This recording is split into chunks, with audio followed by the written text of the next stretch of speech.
여러분 반갑습니다. 우리 여기 모인 모두는 예수 믿는 사람들입니다. 그렇기 때문에 우리는 우리가 믿는 예수님이 어떤 분이신가를 바르게 확실히 알아야 될 줄로 믿습니다. 그래야 우리가 바르게 믿을 수 있고 우리가 누구에겐가 내가 믿는 예수를 알려 소개할 수가 있기 때문에 그렇습니다. 그래서 금년에 시작한 것이 예요강 요한복음을 통해서 예수님을 알아가기 말씀을 시작했습니다. 그동안에 주일 오전 예배 시간에 이 예요강 말씀을 나누다가 우리 성례식이 있었고 부활절이 있었고 지난 주간에 우리 해피데이 전도 축제가 있었기 때문에 해당되는 메시지를 전하느라 잠시 중단했었는데 오늘부터 다시 시작을 합니다. 여러분 예요강 말씀을 통해서 예수님에 대해서 더 풍성히 알아가는 그래서 더 성숙한 그리스도인들이 다 되시기를 주님의 이름으로 축원합니다. 우리 말씀은 계속해서 본문을 다루는 강해 설교이기 때문에 성령께서 시간 허락해 주시는 데까지 하고 혹시 중간에 마치면 그 다음에 이어서 하겠습니다. 오늘 본문의 말씀은 35절에서 밝히는 바와 같이 이튿날에 있었던 일에 대한 소개입니다. 이튿날이라고 하는 것은 어떤 기준점이 있고 그 다음 날을 말하잖아요. 그러면 그 기준점이 무슨 일이 있었던 날인가? 35절 그 위의 말씀을 보면은 예수님께서 세례 요한에게 세례를 받으십니다.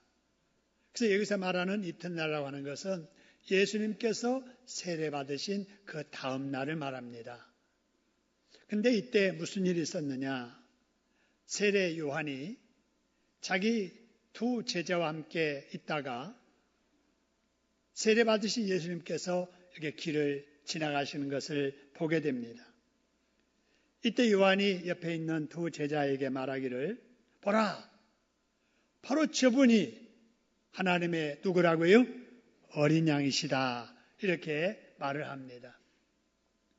간단하게 하나님의 어린 양이로다 라고 하는 이 말씀 속에는 저분이 구약 성경에 계속해서 오시리라고 예언된 메시아 그리스도다라고 하는 거예요. 다시 말하면 우리의 구원자.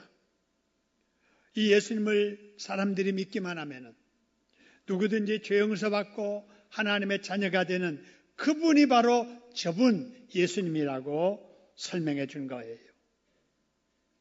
요한이 두 제자에게 전도한 것입니다. 할렐루야. 요한이 전도를 참 잘했지요. 옆에 있는 사람에게 예수님이 누구인가를 설명해 주고 예수님을 믿으라고 권하는 것이 여러분 전도인 줄로 믿습니다. 이것이 여러 전도법 중에 이름 붙인다면 요한의 전도법이에요. 자, 무슨 전도법이라고요? 요한의 전도법. 여러분 우리가 전도를 해도 이렇게 해야 될 줄로 믿습니다. 나와 함께하는 가까운 사람에게 내가 알고 있고 내가 믿었고 내가 경험하고 사는 예수님이 누군가에 대해서 설명해 주면서 그도 예수 믿도록 권하는 것, 이것이 전도다라고 하는 거예요. 자, 그런데 요새 사람에게 예수님이 하나님의 어린 양이다 이러면 못 알아듣잖아요. 그래서 그들이 알아듣기 쉽게 구체적으로 예수님을 소개하려면 어떻게 해야 되는가? 우리가 지금까지 살펴본 요한복음의 말씀을 통해서 알게 된 예수님을 소개하면 되지요. 여러분 예요강을 통해서 우리가 지금까지 들었던 예수님은 어떤 분이신가? 예수님은 태초부터 계셨던 분, 태어나면서 존재하기 시작된 분이 아니라 이 세상에 오시 전 태초부터 계셨던 분, 그분이 아버지 하나님과 함께 천지 만물을 지으시던 조물주, 나를 포함해서 이 세상의 모든 사람을 지으신 창조자. 할렐루야. 그래서 그 예수님을 우리는 부를 때 주님이라고 부르는 거예요. 주인님이라는 거예요. 이 세상 모든 만물의 주인 되시고 나의 주인 되시는 분이 예수님이시다. 그분이 죄인들을 구원해 주시려고 이 세상에 오신 하나님이시고 그분이 이 어두운 세상을 밝히시는 참 빛이시고 할렐루야. 우리가 안고 있는 모든 문제를 해결해 주시는 분이시다. 그러므로 예수를 믿기만 하면 죄 용서받고 하나님의 자녀가 되고 구원받으며 금생과 내세의 영생의 복을 받는 분이시다. 할렐루야. 그러니까 예수 믿으세요. 예수를 믿기 원하시면 예수님을 영접하면 됩니다. 예수님을 영접하는 것은 이렇게 기도하면 됩니다 하면서 지난주일에 말씀드린 예수님의 영접 기도를 같이 하면 하나님께서 원하시는 최고의 전도가 되는 것입니다. 할렐루야.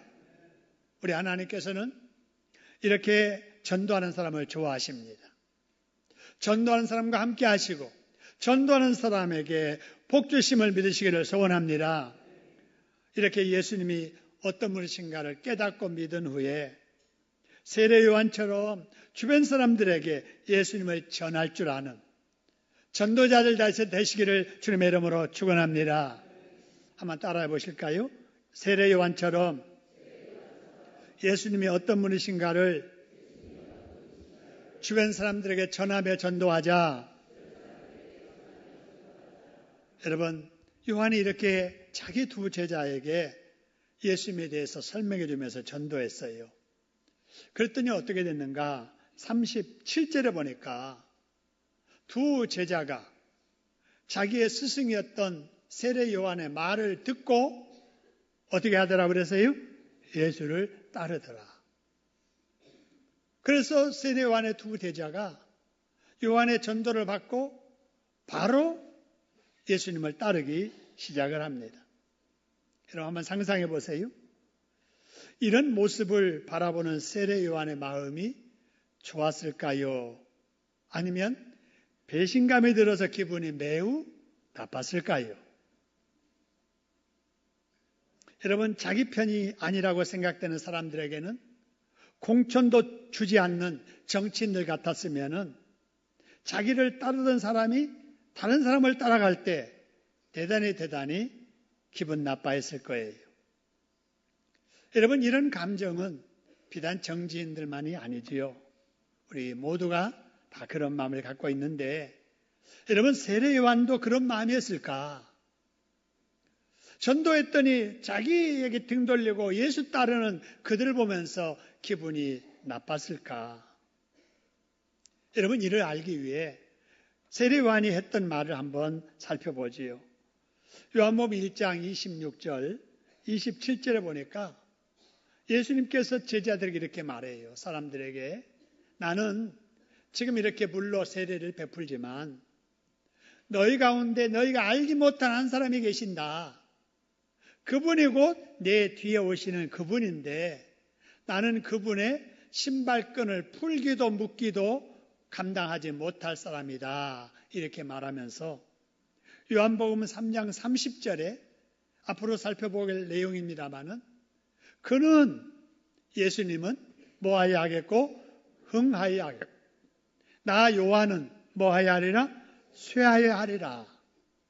여러분, 이 말씀을 보면 예수님과 세례 요한의 관계는 경쟁 관계가 아니라 요한이 예수님을 전적으로 세워주는 관계였다는 것을 우리가 알 수가 있습니다.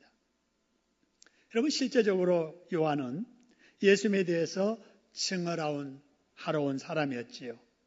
그래서 요한은 사람들에게 자기 이름 알리고 그래서 사람들을 자기 계파 사람, 자기에게 줄 서는 사람 만들려고 하지 않았습니다. 요한은 사람들이 자기를 바라보도록 한 뒤에 자기를 바라보는 사람을 자기를 통해서 예수님을 바라보게 했던 사람이에요. 그래서 예수님께서 사람들 앞에 등장하실 때가 되자 요한은 자기를 스승으로 알고 따르는 두 제자에게도 주저하지 아니하고 예수님을 소개했던 거예요. 그러자 두 제자가 자기의 전도를 받고 예수님을 메시아로 알고 예수님을 메시아로 믿고 예수님을 따라가는 것을 보면서 서운해한 것이 아니라 오히려 기뻐했던 것입니다. 그 후에 세례 요한은 자기를 향하던 사람들과 제자들이 예수님만 바라보고 따르는데 방해가 되지 않도록 하기 위해서 그들 앞에 조용히 사라집니다. 그래서 여러분 성경도 이렇게 자세히 읽다 보면은 예수님이 오시기 전에는 세례 요한이 나타난 사람들에게 말씀도 전하고 세례도 베풀다가 예수님이 딱 나타나셔서 제자 삼고 그리고 전도하는 이런 일을 시작한 이후에 세례 요한의 이야기는 더 이상 나오지 않습니다.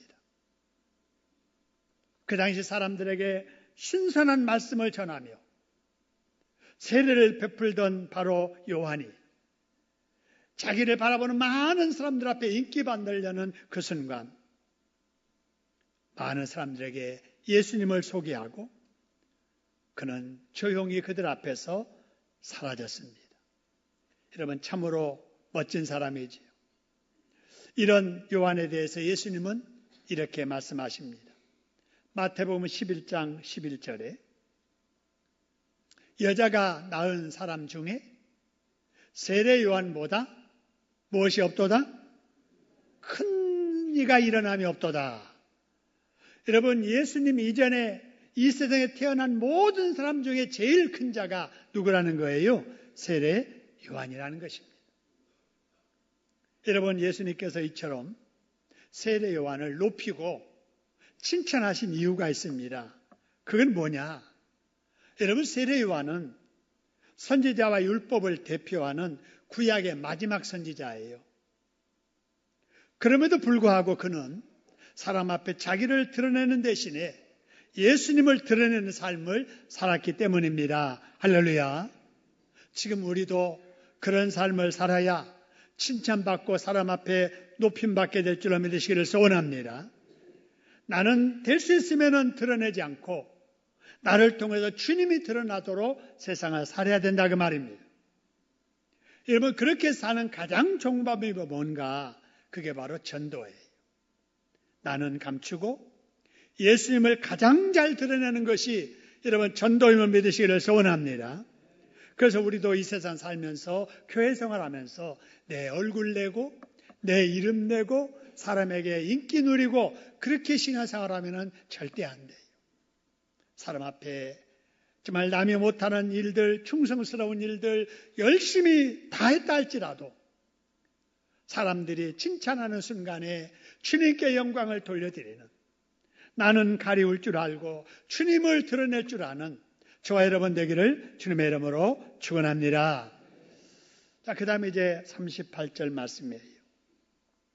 세례 요한의 두 제자들이 자, 예수님을 따르는 것을 보시고 예수님께서 하시는 말씀입니다. 그들에게 뭐라고 말씀하시냐면은 이렇게 말씀합니다. 무슨 목적으로 나를 따르느냐? 무엇을 구하려고 내게 오느냐? 이렇게 물으셨다라고 하는 거예요. 여러분 이걸 통해서 우리가 알 수 있는 두 가지 아주 중요한 게 있어요. 한 가지가 뭐냐면요. 예수님은 누가 예수님을 따라오는지를 다 아신다는 겁니다. 할렐루야. 여러분 이 아침에도 이렇게 벚꽃이 만발한 그래서 많은 사람들이 꽃구경 가고 또 오라는 데 많고 갈 곳도 많지만 이렇게 하나님 앞에 나와서 예배드리는 여러분의 모습 우리 주님은 다 아실 줄로 믿습니다. 다 아세요. 우리 교회 처음 나오신 새가족도 하나님은 다 아시고요. 내가 지금 어떤 형편에 있고 내가 무슨 문제를 안고 있으며 내가 지금 어떤 상황에 처해 있는가를 우리 주님은 다 뭐 하신다고요? 아십니다. 따라합시다. 예수님은 내 형편을 다 아신다. 여러분 이걸 꼭 믿으시기를 주님의 이름으로 축원합니다. 여러분 남편이 내 마음을 몰라줄 때가 있고 아내가 내 마음을 못 알아줄 때가 있어요. 부모가 내 마음을 알아주지 못하는 여러분 그런 것까지라도 우리 예수님은 다 아심을 믿으시기를 소원합니다. 이걸 믿고 우리 주님께 위로받으셔야 돼요. 그래. 주님은 내 진실 아시오. 내가 얼마나 이렇게 믿음 생활 해보려고 애쓰는 걸 주님은 아실 거야. 여러분, 주님이 아심에 대해서 위로받으시기를 주님의 이름으로 축원합니다. 그 다음에 38절 말씀을 통해서 두 번째 우리가 기억해야 될 것은 우리 예수님은 예수님을 따라오는 사람들이 무슨 목적으로 따라오는지 그 이유를, 그 목적을 분명하게 하기를 원하신다는 거예요. 그래서 요한의 두 제자가 예수님 따라올 때 너네들 무슨 목적으로 따라오느냐라고 물으신 거예요. 그 질문이 오늘 여러분 교회에 나오신 여러분들에게도 똑같이 질문하심을 믿으시기를 소원합니다. 무엇 하려고 교회 왔느냐? 뭐 하려고 예수 믿느냐? 우리 주님이 물으십니다. 여러분 마가복음 10장 51절에 보면은요. 어떤 앞을 보지 못하는 맹인이 예수님께 나옵니다. 이때 이 맹인에게 주님께서 뭐라고 말씀하시냐면은 내게 무엇 하여 주기를 원하느냐고 물으십니다. 참 이상하지요? 예수님이 맹인이 무엇을 원해서 온다는 걸 몰랐을까요? 그 사람이 맹인이라는 것을 몰랐을까요? 여러분 그것은 우리도 알 수 있어요. 여러분 앞을 보지 못하는 사람들이 오는 거, 저 사람 앞을 못하는구나.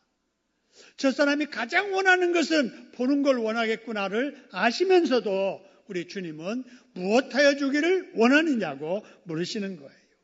왜 그러시는가? 뭔가 자기가 무엇을 원하는가를 분명히 할 때 기도를 해도 거기에 믿음을 실어서 기도할 수 있고 그것이 이루어져도 그것이 주님께서 응답해 주셔서 이룬 줄 알고 그 응답을 받고 하나님께 감사하면서 살 수 있기 때문에 그래요. 여러분은 무엇하러? 무슨 목적으로? 어떤 이유로 예수님을 믿으십니까? 우리는 대답할 수 있어야 돼요. 이렇게 물으시는 주님 앞에 소경이 아이고 예수님 내가 말 안 해도 주님 아시잖아요. 알아서 해주세요. 알아서. 이 소경은 그렇게 대답하지 않았어요. 뭐라고 말씀하셨느냐? 맹인이 이르되 선생님이여 뭐 하기를 원하나이다? 보기를 원합니다. 여러분 맹인에게 가장 중요한 소원이 뭐겠어요? 보는 거지요. 그래서 선생님 제가 보기를 원합니다. 여러분 간단하지만 아주 분명하게 자기가 무엇을 원하는지를 고백했던 것처럼 우리도 이 시간에 주님 앞에 여러분의 소원을 분명하게 여러분 말할 수 있기를 소원합니다. 예수님, 제가 예수님을 확실하게 믿어서 구원받기를 원합니다. 할렐루야. 예수님, 제 남편이, 제 아내가 예수 믿고 구원받기를 원합니다. 할렐루야. 예수님, 우리 자녀가 예수 믿는 자로 돌아오기를 원합니다. 예수님, 제 질병이 고쳐지기를 원합니다. 할렐루야. 나도 남처럼 기도를 좀 잘하고 싶습니다. 기도문 활짝 좀 열려지게 해주세요.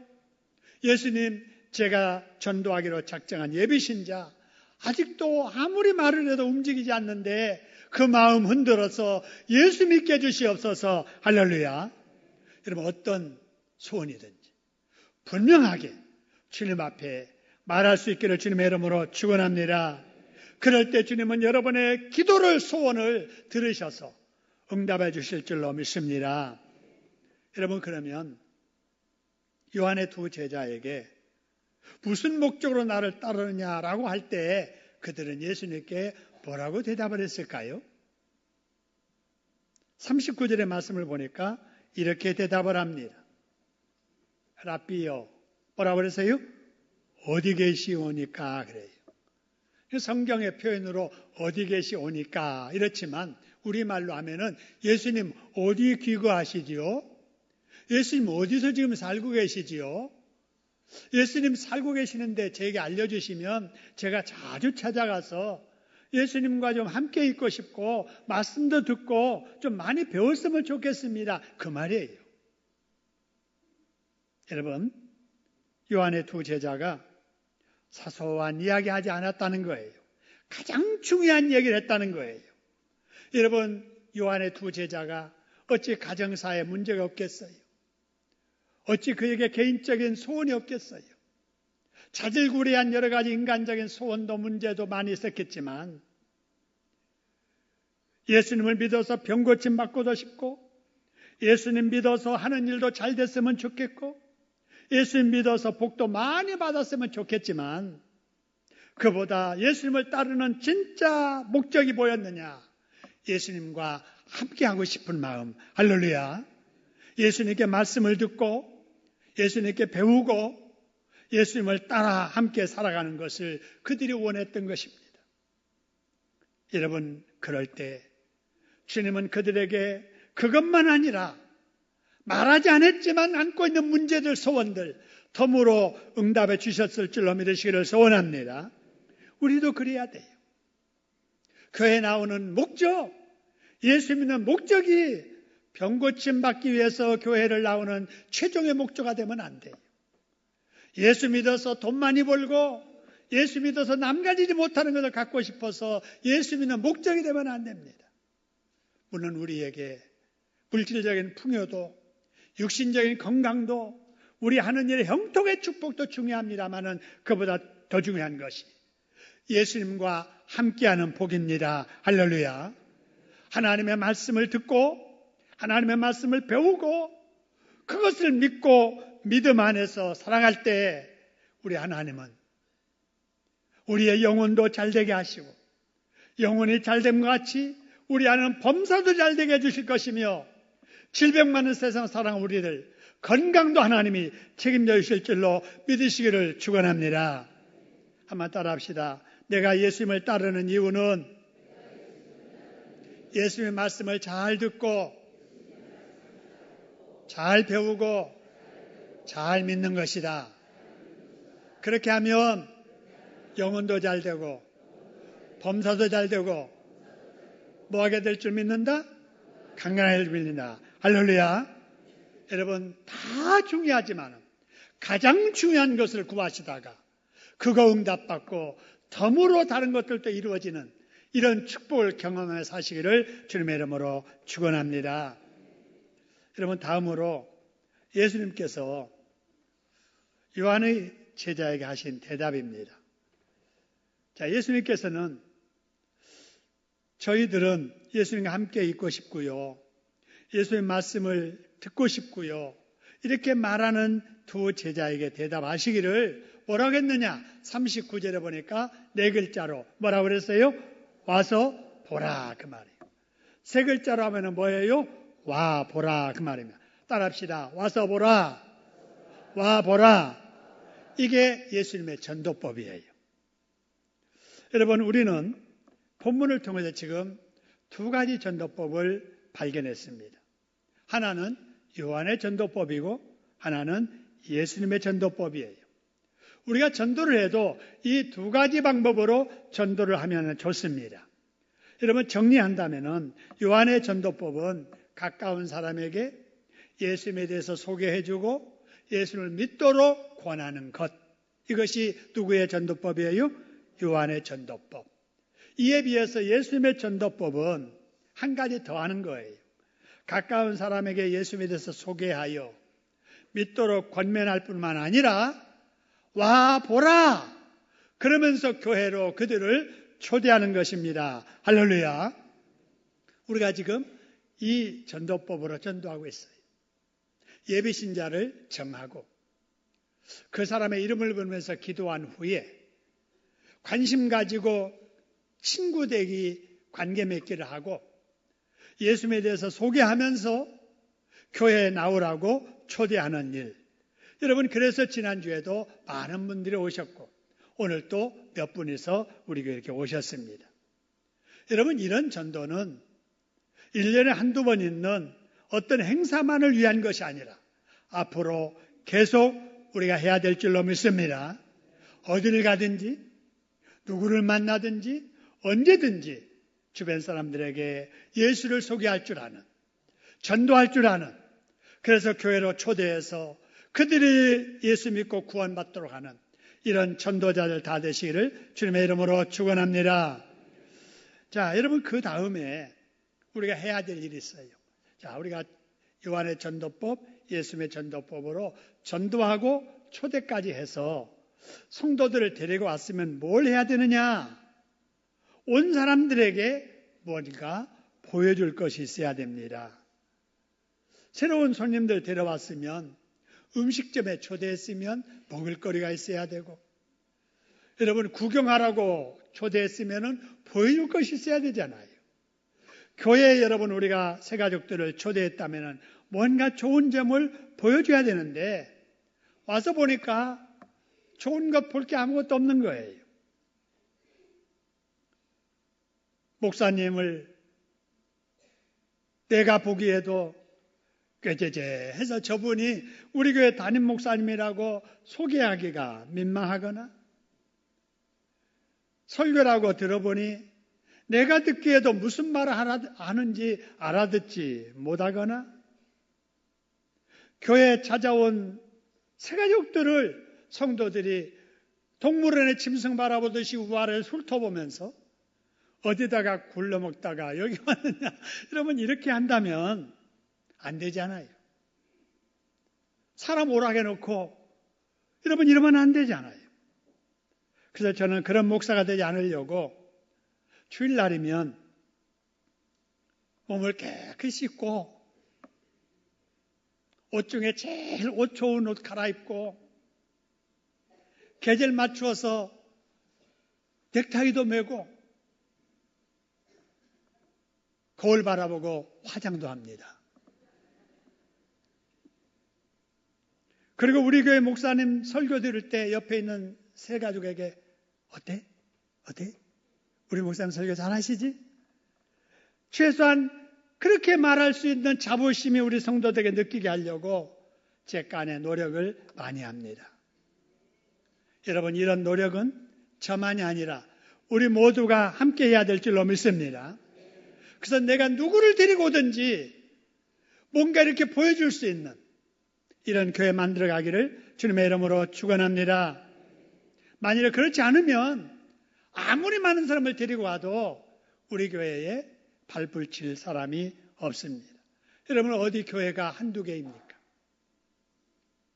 제가 어떤 사람에게 교회 나오고 전도했더니 이렇게 말하는 거예요. 전에 교회 다녔는데 지금은 안 가요? 그러는 거예요.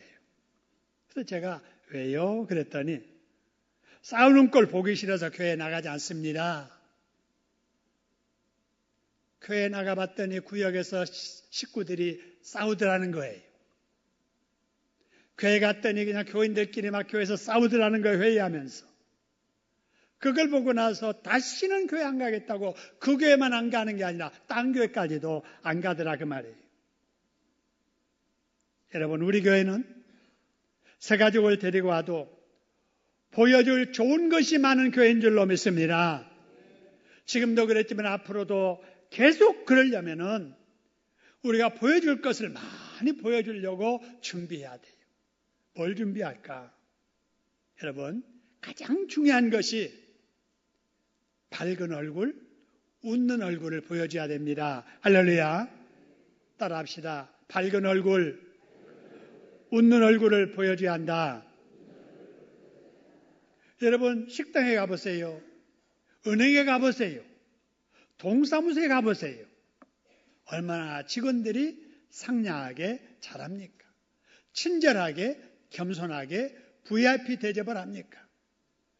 근데 교회 갔더니 가게만 또 못하고 은행만 또 못하는 느낌을 받는다면 여러분 절대로 교회에서 정착하지 못합니다. 여러분 무엇보다도 건물을 보여줄 게 중요한 게 아니에요. 여러분 낯선 우리 새가족들에게 언제나 어디서나 밝은 얼굴, 웃는 얼굴을 보여주시기를 주님의 이름으로 축원합니다.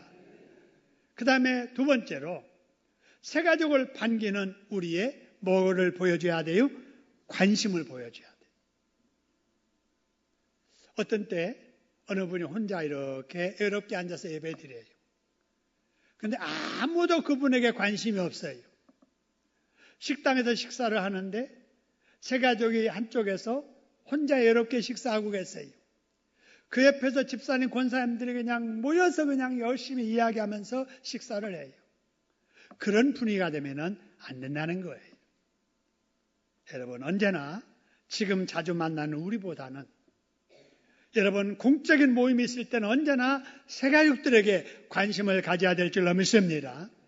우리는 이 예배 시간, 점심시간 아니어도 얼마든지 만나서 이 얘기할 수 있는 기회가 있고 그런 관계잖아요.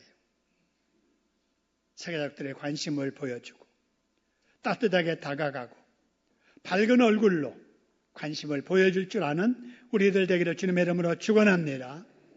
그리고 세 번째로 우리가 보여줘야 될 것은 예수님을 닮은 우리의 뭘 보여줘야 돼요? 성품을 보여줘야 돼요. 자, 교회 갔더니 역시 예수 믿는 사람들은 다르더라. 따뜻하더라. 밝더라. 긍정적이더라. 친절하더라. 여러분, 이런 우리의 성품을 보여줘야 될 줄로 믿습니다. 양보하고 희생하고 섬겨주고 세워주는. 그래야지 엘리베이터 탈 때도 내가 먼저만 탈락하고 새 가족은 있든지 말든지 그러면 안 되잖아요. 여러분, 우리는 우리를 통해서 새 가족들에게 예수를 보여줘야 될 줄로 믿습니다. 그래서 내가 이 교회 오기를 잘했구나. 계속 와야지, 또 와야지. 여러분, 이런 마음들 도록 여러분, 새 가족들에게 관심 가지고 밝은 얼굴로 친절하게 VIP로 섬겨주는 저와 여러분 되기를 주님의 이름으로 축원합니다. 여러분, 그 다음으로 오늘 이 구절을 지나가기 전에 한 가지 더 짚고 가야 될 중요한 게 있는데요. 그것은 이들이 예수님을 부르는 호칭 문제예요. 우리가 누구를 부를 때 호칭을 이렇게 사용하지 않아요. 39절에 보니까 이들이 예수님께 뭐라고 불렀는가 보세요. 어디 계시오니까 하면서 이제 앞에 불러요. 뭐라고 하면서 그러는 거예요? 랍비여 그래요. 그러니까 예수님에게 지금 이 요한의 두 제자는 자 뭐라고 부르는 거예요? 랍비여 그래요. 여러분, 이 랍비라고 하는 게 무슨 말이냐면요. 처음 만난 사람에게 그냥 일반적인 예의 갖추어서 부르는 호칭이에요. 그냥 이렇게 처음 만나면 아이고 선생님 안녕하십니까 이러잖아요. 좀 더 달리 한다면 아이고 사장님, 아이고 사모님 이렇게 하잖아요. 그냥 일반적으로 상대를 좀 이렇게 최소한의 예의를 갖추어서 말하는 게 여러분 이 당시에 랍비라는 말이에요. 우리가 식당에 가서도 그러잖아요. 식당에 가서도 우리 사람들이 상대를 부를 때 가장 많이 사용하는 호칭이 남자에게는 선생님 그러잖아요. 여자에게는 언니 그러잖아요. 또 나이가 좀 더 드신 분은 이모 그러잖아요. 저도 식당에 가서 뭔가 주문하고 싶은데 요청하고 싶은데 이 벨이 없을 때는 좀 젊은 여종업원에게는 언니 그렇게 불러요. 좀 나이 더 드신 분에게는 이모 그래요. 근데 그 분은 이모 아니에요. 어떻게 남자가 또 여자를 언니라고 합니까? 그러나 여러분 그 시대마다 상대방을 부를 때 일반적으로 부르는 호칭 그게 있는데 이 당시에는 언니, 이모, 선생님 하듯이 부를 수 있는 호칭이 랍비라고 하는 거예요. 여러분 요한이 예수님을 소개할 때는 뭐라고 소개했느냐? 보라 하나님의 어린 양이시다 그랬어요. 저분이 구원자다 메시아다 기름 부음을 받은 메시아다 이렇게 했는데 그의 입에서 나오는 예수님을 만나서 하는 말을 들어보니까 랍비여 그러는 거예요. 이 말을 딱 들으면서 우리는 느껴지는 것이 요한의 제자들이 예수님을 아는 수준이 이 정도밖에 안 되는구나를 느껴지잖아요. 여러분 오늘날 우리들도 마찬가지예요. 저 사람이 어느 정도의 신앙을 가졌을까를 여러분 우리가 짐작하려면은 그 사람이 성직을 어떻게 부르느냐, 하나님과 예수님을 어떻게 부르느냐를 들어보면은 그 사람의 신앙을 짐작 가능합니다. 여러분, 하나님과 예수님을 불러도 이렇게 호칭하는 사람이 있어요. 하나님이 어쩌고 저쩌고, 예수님이 어쩌고 저쩌고, 이렇게 하나님이 예수님이라고 이렇게 말하는 사람이 있어요. 예수가 그래요. 성직을 부를 때에도 김집사가, 박집사가, 최장로가, 박목사가, 여러분 이렇게 호칭을 부르는 사람들이 있습니다. 여러분, 우리는 신앙이 성숙해지면 따라서 말도 성숙한 말을 사용해야 됩니다. 할렐루야. 같은 말이라도 보다 더 경건하고 보다 더 성숙한 말을 골랐을 수 있다면 골랐을 수 있어야 돼요. 하나님이라고 하는 말보다는 뭐라고 하면 좋아요? 하나님께서. 자, 앞에 있는 말은 그냥 생각 없이 하는 말이고 뒤에는 좀 생각해서 하는 말. 제가 앞에 말할 테니까 여러분이 고쳐서 말해 보세요. 하나님이, 예수가, 김장로가, 이 목사가 일요일에 예배 보러 와. 여러분, 같은 말이지만 다르잖아요. 여러분, 꼭 성숙한 신앙인답게 보다 경건하고 보다 거룩한 그런 말을 골랐을 줄 아는 여러분 되기를 주님의 이름으로 축원합니다. 그 다음에 여러분 41절, 40절 계속 말씀 봅니다. 자, 여기 보면은 요한의 제자였다가 예수님의 전도를 듣고 예수님을 따르던 두 사람 중에 한 사람이 누구였느냐? 시몬, 베드로의 형제였던 누구였다 그랬어요? 안드레라 그랬어요. 이 안드레는 방금 예수님을 알게 된 초신자예요. 그죠? 그런데 이 초신자 안드레가 예수님을 만나고 나서 집에 갔어요. 그래서 뭘 했느냐? 보세요. 바로 뭘 하느냐? 형제 시몬 베드로를 찾아가게 됩니다. 그러면서 말하기를 우리가 누구를 만났다 그래요? 메시아를 만났다. 그러면서 바로 형제 베드로를 데리고 누구에게로 갔다고요? 예수님에게 갔어요. 이게 뭐냐면요. 요한의 전도 방법과 예수님의 전도 방법을 실천한 최초의 전도 사례입니다. 여러분, 여기서 중요한 것은 초신자가 전도하더라고 말입니다. 전도는 여러분 교회를 오래 다녀서 직분가지가 전도하는 게 아니에요. 바로 이 안드레는 예수님에 대해서 안 지가 얼마 안 돼요. 그런데 바로 집에 가서 자기 형제 베드로에게 전도하고 그리고 가보자 해서 예수님께 데리고 갔다라고 하는 사실입니다. 여러분, 이걸 통해서 우리가 알 수 있는 것은 전도는 초신자도 할 수 있다는 겁니다. 할렐루야. 어쩌면 초신자가 전도를 더 많이 해요. 왜 그러냐면요. 우리 권사님들, 우리 장로님들은 50년 이상, 60년 이상 신앙생활을 하면서 매년 해피데이 하느라고 주변 사람들 다 전도해버렸어요. 지금은 전도할 사람이 없는 거예요. 그래도 찾아서 만들어서 해야 되지만 여러분, 초신자들은 이제 예수 믿기 시작하잖아요. 주변에 통계적으로 50명 이상 정도 여러분 전도해야 될 예비신자들이 많은 거예요. 그래서 초신자도 전도할 수 있고 초신자가 더 전도를 잘할 수 있게 되는 거예요. 그런데 여기서 여러분 또 한 가지 깨달을 수 있는 것은 지금 안드레가 베드로를 전도했는데 우리가 아는 상식으로 하나님의 일은 안드레가 많이 했어요? 베드로가 많이 했어요? 베드로가 훨씬 많이 합니다. 이걸 통해서 알 수 있는 것은 아직 지금 믿지 않는 사람이라 할지라도 내가 전도하기만 하면 그 예비신자가 나보다 예수를 더 잘 믿고 나보다 하나님의 일을 더 많이 할 사람이라는 거예요. 할렐루야. 이런 꿈을 가져야 돼요. 우리 남편이 지금 예수를 안 믿지만 때가 안 돼서 안 믿어. 믿으면 나보다 더 잘 믿을 사람이야. 우리 자녀들이 아직 교회를 안 나와요. 믿기만 하면 나보다 더 큰 일을 많이 할 사람이야. 할렐루야.